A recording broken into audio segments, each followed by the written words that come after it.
नमस्कार विद्यार्थी मित्रांनो, मी प्राध्यापक डॉक्टर कविता लेंडे तुम्हाला BCom द्वितीय वर्षाच्या अभ्यासक्रमाला असलेल्या बिझनेस लॉ, ज्याला मराठीमध्ये आपण व्यावसायिक कायदे म्हणतो, ह्या विषयासंबंधी माहिती देत आहे.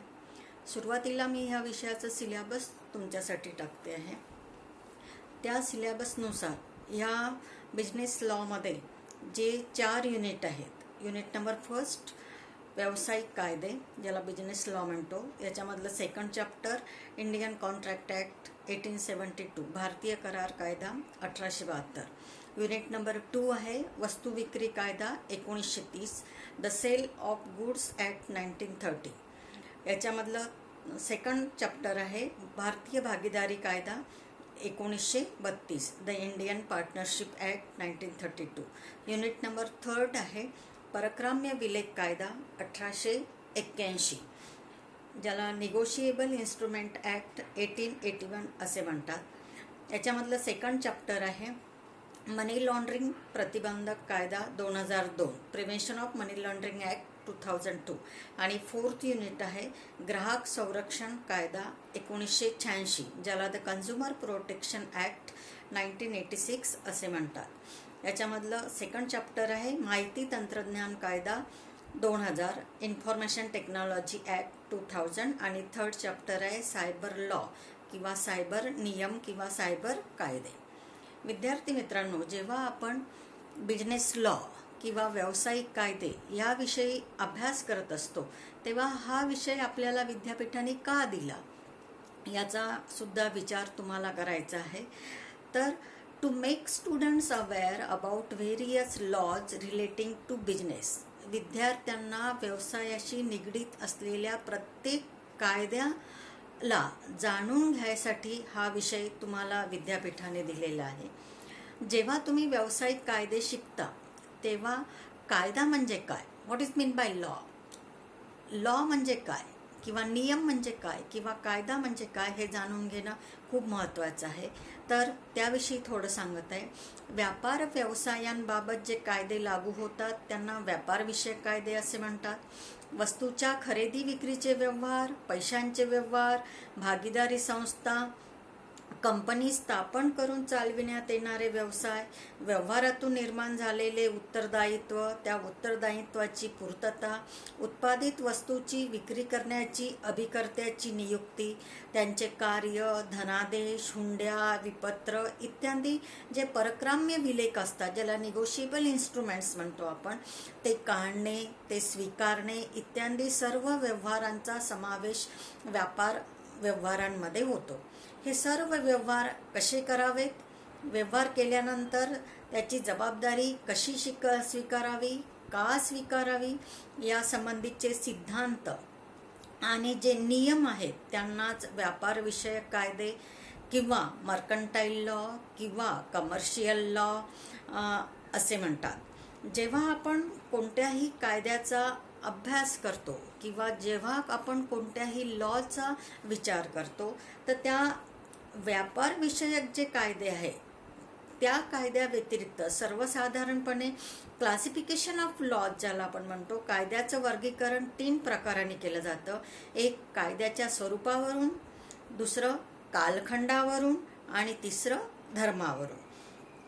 तर जो पहिला प्रकार आहे कायद्याच्या वर्गीकरणामध्ये तो आहे कायद्याच्या स्वरूपावरून वर्गीकरण. कायद्याच्या स्वरूपावरून वर्गीकरण म्हणजे वेगवेगळ्या प्रकारचे, वेगवेगळ्या सेक्टरमधले, वेगवेगळ्या फील्डमधले जे कायदे आहेत त्याचा अभ्यास करणं. त्याच्यामध्ये एक येतं व्यापार विषयक कायदे.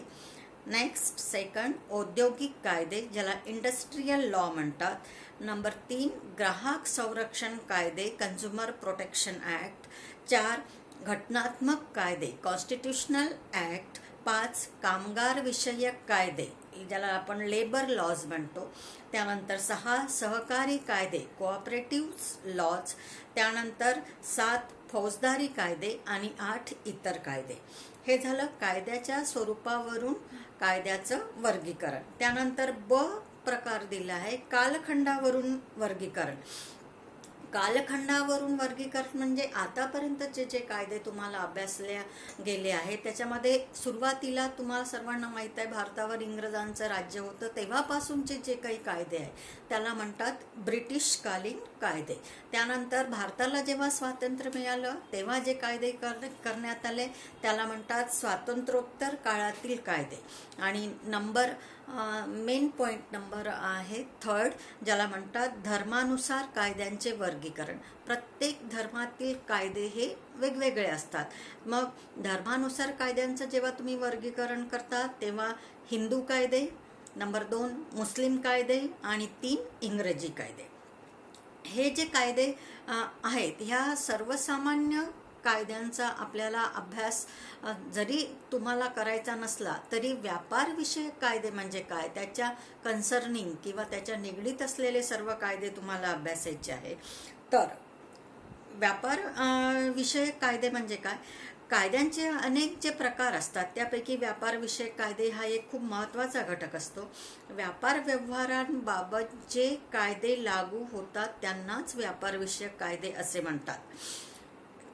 तर कोणत्याही वस्तूची खरेदी विक्रीचे व्यवहार, पैशाचे देवाणघेवाणीचे व्यवहार, खरेदी विक्रीच्या व्यवहारातून निर्माण झालेले उत्तरदायित्वांची पूर्तता, उत्पादित वस्तूंची विक्री व विक्रीसाठी एजंटची नियुक्ती करणे, मालाची विक्री करणे किंवा धनादेश, हुंडी, वचनचिठ्ठी, प्रॉमिसरी नोट ज्याला म्हणतो इत्यादीच्या माध्यमाने होणारे जे सर्व व्यवहार असतात या सर्व व्यवहारांसाठी जे नियम असतात किंवा जे कायदे असतात त्यांनाच व्यापारविषयक कायदे असे म्हणतात.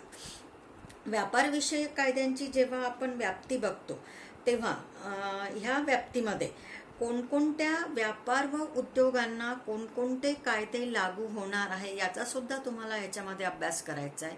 तर व्यापारविषयक कायद्यांची व्याप्ती ज्याला स्कोप ऑफ बिझनेस लॉ असे म्हणतात त्याच्यामध्ये पहिलं येतं भारतीय करार कायदा 1872, इंडियन कॉन्ट्रॅक्ट ॲक्ट 1872. नंबर 2 परक्राम्य विलेख कायदा 1881, निगोशिएबल इन्स्ट्रुमेंट ॲक्ट 1881. नंबर 3 भारतीय नादारी कायदा 1908 ज्याला द इन्सॉल्वेन्सी ॲक्ट 1908 असे म्हणतात. नंबर 4 वस्तू विक्री कायदा 1930, the sale of goods act 1930. त्यानंतर भारतीय भागीदारी कायदा 1932 ज्याला इंडियन पार्टनरशिप ॲक्ट 1932 असे म्हणतात. त्यानंतर भारतीय बँकिंग कायदा 1949, द बँकिंग कंपनीज ॲक्ट 1949, भारतीय कंपनी कायदा 1956, इंडियन कंपनीज ॲक्ट 1956. त्यानंतर प्रतिलिपी अधिकार कायदा 1970 ज्याला म्हणतात कॉपीराईट ॲक्ट 1970. ह्या कायद्या व्यतिरिक्त औद्योगिक कायद्यामध्ये जे काही पुढील कायद्यांचा समावेश होतो, एक श्रमिक संघ कायदा 1926, वेतन कायदा 1936, भारतीय निर्माणी कायदा 1948, औद्योगिक विवाद कायदा 1947, कर्मचारी राज्य विमा कायदा, बोनस कायदा, लवादा संबंधी कायदा आणि नुकसान भरपाई संबंधीचा कायदा यांचा सुद्धा ह्या कायद्यांमध्ये समावेश होतो. इतकी मोठी किंवा इतकी व्यापक अशी ही व्यापारविषयक कायद्यांची काय म्हणतो आपण व्याप्ती आहे. तर ह्या व्याप्तीमध्ये जेव्हा तुम्ही व्यापारविषयक कायद्यांचं महत्त्व जाणून घेता तर त्या महत्त्वामध्ये व्यापारविषयक कायद्यांच्या महत्त्वामध्ये हे कायदे कशासाठी यूज केले जातात किंवा लागू केले जातात. सर्व व्यापारविषयक कायदे किंवा औद्योगिक कायदे यांचा एक विशिष्ट असं प्रत्येक व्यवहारांमध्ये महत्त्व असतं. त्यामध्ये एक व्यापारामध्ये शिस्त राहावी आणि सर्व व्यापार वैध मार्गाने किंवा लिगली ज्याला म्हणतो आपण लिगली चालावा यासाठी कोणतेही प्रतिबंधात्मक व्यवहार केले जाऊ नये यासाठी ग्राहकांना योग्य दर्जाची वस्तू योग्य किमतीत प्राप्त व्हावी यासाठी अनिष्ट व्यापारी प्रथा ज्या बंद आहे, सुरू आहेत, जसं सावकार की वगैरे, त्या बंद व्हाव्यात यासाठी कायद्यातील तरतुदींच्या साहाय्याने दैनंदिन व्यवहार सुरळीत चालविण्यासाठी व्यापारी, बँकर, ग्राहक यांचे संबंध सलोख्याचे राहावेत यासाठी संबंधित कोणत्याही व्यक्तीची पिळवणूक थांबवावी यासाठी सरकारला कराराच्या स्वरूपात राजस्व मिळतो तो जनकल्याणावर खर्च करावा यासाठी श्रमिक आणि कामगारांना त्यांची योग्य मजुरी मिळावी यासाठी आणि व्यापाऱ्यांना निश्चितपणे दीर्घकाळपर्यंत लाभ प्राप्त करता यावा यासाठी हे व्यापारी कायदे तयार केले जातात किंवा हे व्यापाराच्या दृष्टीने त्यांचं महत्त्व असतं. जेव्हा आपण व्यापारविषयक कायदे अभ्यासतो तेव्हा भारतात व्यापारविषयक कायद्यांचा उगम कसा झाला या संबंधी थोडंफार जाणून घेऊया. त्याला म्हणतात इव्हॅल्युएशन ऑफ बिझनेस लॉ. सामान्यपणे भारतामध्ये व्यापारविषयक कायद्यांचा जो उगम आहे तो पुढील प्रमाणे झाला आहे. एक पहिले इंग्लंडमधील व्यापारविषयक कायदे, त्यानंतर भारतीय व्यापारी क्षेत्रातील रूढी आणि परंपरा, त्यानंतर भारतीय संसद आणि राज्य विधानसभांनी केलेले कायदे. नंबर 4 येतं भारतीय न्यायालयाने कायद्याच्या विविध तरतुदी व नियमांचे स्पष्टीकरण करून दिलेले निर्णय या संबंधीचे कायदे. जेव्हा आपण इंग्लंडमधील व्यापारविषयक कायद्यांचा अभ्यास करतो किंवा इंग्लिश बिझनेस लॉ म्हणतात, तर हे जे इंग्लिश बिझनेस लॉ होते हे व्यापारविषयक जे कायदे होते यांचा उगम जो आहे किंवा यांची उत्पत्ती आहे इंग्लंडमधील व्यापारविषयक कायद्यामधून झालेली आहे. आणि आजही भारतामध्ये काही कायदे असे आहेत की जे जशाच्या तसे आजही वापरल्या जातात किंवा त्यांचा उपयोग केला जातात किंबहुना त्या कायद्यांचा भारतातील न्यायालय इंग्लंडमधील कायद्यांचा वापर करून कोणत्याही गोष्टीची एक काय म्हणतो आपण कायदा हा तयार करण्यासाठी वापरला जातो. काही कायदे असे असतात जे संसदेने तयार केलेले असतात किंवा राज्य विधानसभांनी तयार केलेले असतात. जसं उदाहरणार्थ भारतीय करार कायदा 1872, परक्राम्य विलेख कायदा 1881, वस्तू विक्री कायदा 1930, भारतीय भागीदारी कायदा 1932, भारतीय कंपनी कायदा 1956, तसेच मुंबईतील दुकाने आणि आस्थापना कायदा, महाराष्ट्र विक्रीकर कायदा, सहकारी संस्था कायदा इत्यादी कायदे हे त्या संसदेने आणि राज्य विधानसभांनी तयार केलेले आहे. आणि भारतातील व्यापारी क्षेत्रातील जे काही रूढीरिवाज असतात, परंपरा असतात, त्याच्यानुसार सुद्धा बरेचसे कायदे तयार झालेले आहेत. त्यामध्ये दत्तक विधान कायदा, विवाह कायदा, रूढी कायदा, भारतातील हुंड्या, वचनचिठ्ठ्या या संबंधीची कायदा आणि ह्या सर्वांना एक सर्व मान्यता मिळालेली आहे. न्यायालयाचे जे कायदे असतात किंवा लॉ ऑफ नॅचरल जस्टिस असे म्हणतात ते सुद्धा भारतीय कायद्यामध्ये येत जातात. तर याप्रमाणे आपल्याला भारतामध्ये प्रचलित जे व्यापारविषयक कायदे इंग्लंडमधील व्यापार कायद्यावर आधारित आहे. भारतीय परिस्थिती, रीतिरिवाज, व्यापारी प्रथा इत्यादी गोष्टी विचारात घेऊन इंग्लिश कायद्यामध्ये आवश्यक तेवढे बदल करून ते भारतामध्ये लागू करण्यात आलेले आहे. काही कायदे भारतीय संसदेने आणि राज्य विधानसभांनी मंजूर केलेले आहेत. इंग्रज राजवटीतील कायद्यात बदल करून भारतात कायदे अंमलात आणलेले आहेत. तरी पण व्यापारविषयक अनेक कायद्यांचा उगम हा स्वातंत्र्योत्तर काळामध्ये झालेला आहे.